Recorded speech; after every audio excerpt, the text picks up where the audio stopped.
Bonjour, je te retrouve avec un immense plaisir afin d'aborder ce thème, la puissance de Jésus. Juste avant, prions. Notre Seigneur et notre Dieu, nous tournons nos regards vers toi, car nous recherchons plus que jamais la paix qui se trouve en Jésus de Nazareth. Que le Saint-Esprit continue de nous éclairer, afin que nous posions des actes justes pour ta gloire. Nous t'en prions au nom de Jésus et pour ta gloire éternelle. Amen. La puissance de Jésus. Pour celles et ceux qui ne voient pas la petite vidéo, c'est un homme qui se trouve en pleine ville et qui, ne craignant pas le regard ni le jugement des hommes, indique qu'il a été homosexuel pendant des années, jusqu'au jour où il a rencontré Jésus qui a transformé sa vie.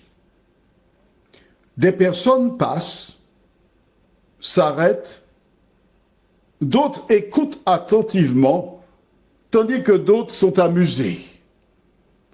Mais je reste convaincu qu'en donnant ce témoignage, cet homme a touché serait-ce une seule personne.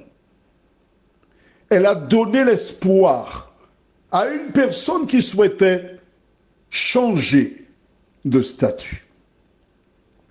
Alors, certaines personnes vont juger. Mais aujourd'hui, toi qui m'écoutes, tu es peut-être lesbienne ou encore voleur.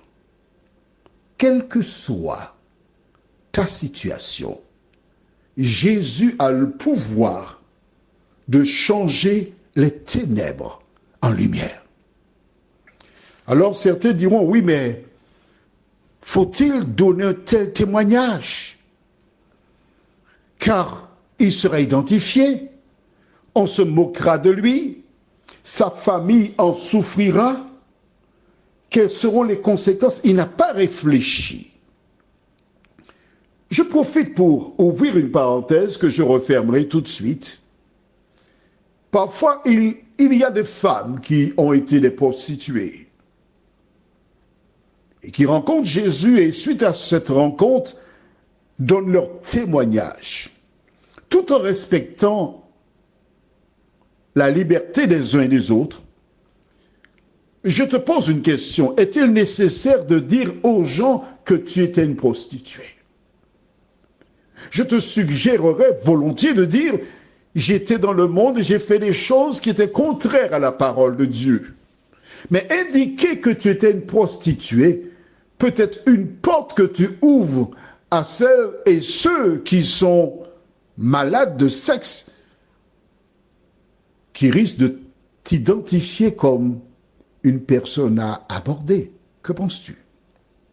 Je t'invite à bien réfléchir. Mais lisons dans Romains chapitre 1er, pour comprendre pourquoi cet homme n'avait pas honte.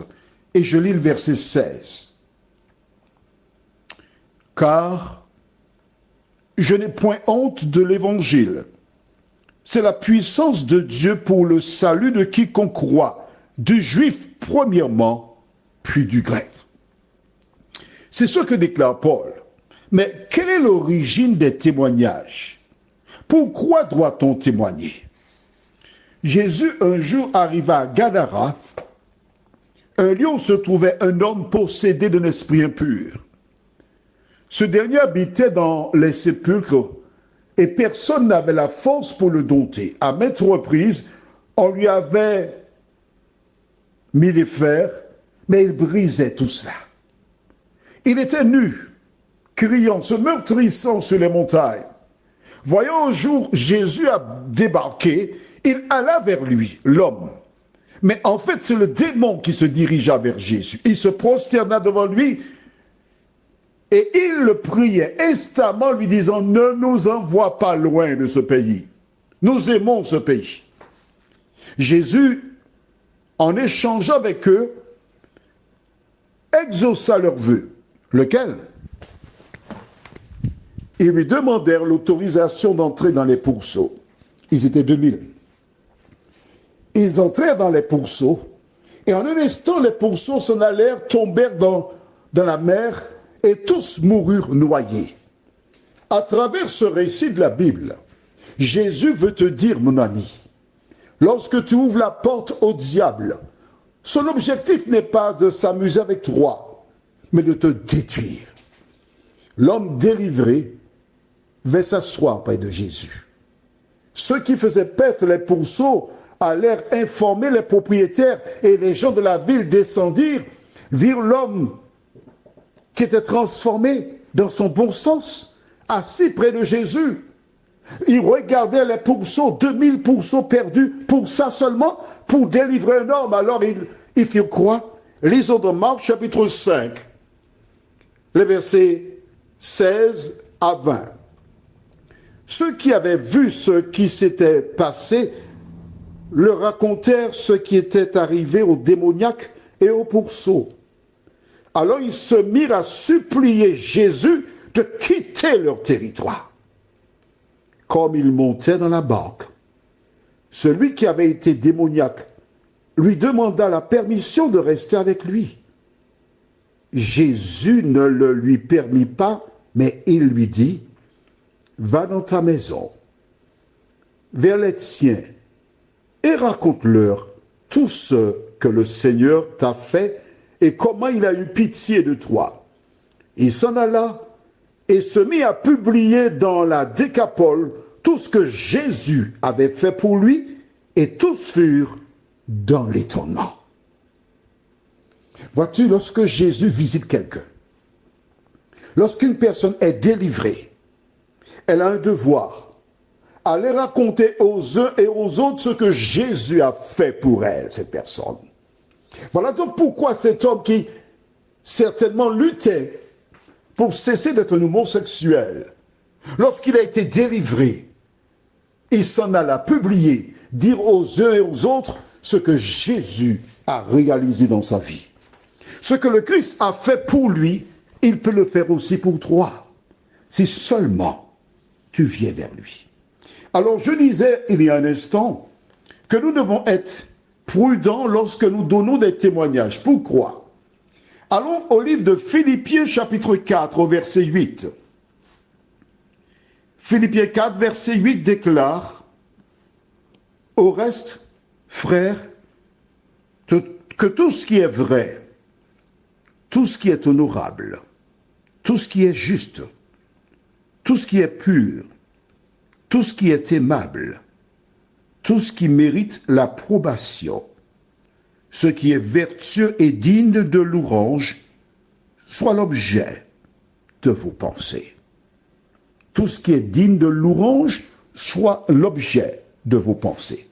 Tu comprends donc mieux pourquoi je te dis que lorsque tu donnes un témoignage, il faut donner l'essentiel, sans donner de détails qui pourraient faire naître dans le cerveau de personnes qui n'ont pas le Saint-Esprit des pensées qui seraient un piège pour toi demain. Prions. Notre Seigneur et notre Dieu, combien nous sommes heureux de découvrir que tu fais encore des miracles aujourd'hui. Comment nous sommes heureux de découvrir que les femmes et les hommes acceptent le Sauveur du monde et déclarent publiquement ce que tu fais dans leur vie. Notre Seigneur, notre Dieu, daigne encourager toutes celles et ceux qui rencontrent le même type de problème ou autres à croire que tu sauves encore aujourd'hui. Merci pour ta présence. Merci pour ta bonté. Merci pour le salut dont nous avons prié. Au nom de Jésus et pour ta gloire éternelle. Amen. Que l'Éternel continue de répandre sa paix sur toi et qu'il continue de te bénir. Je te souhaite une excellente journée.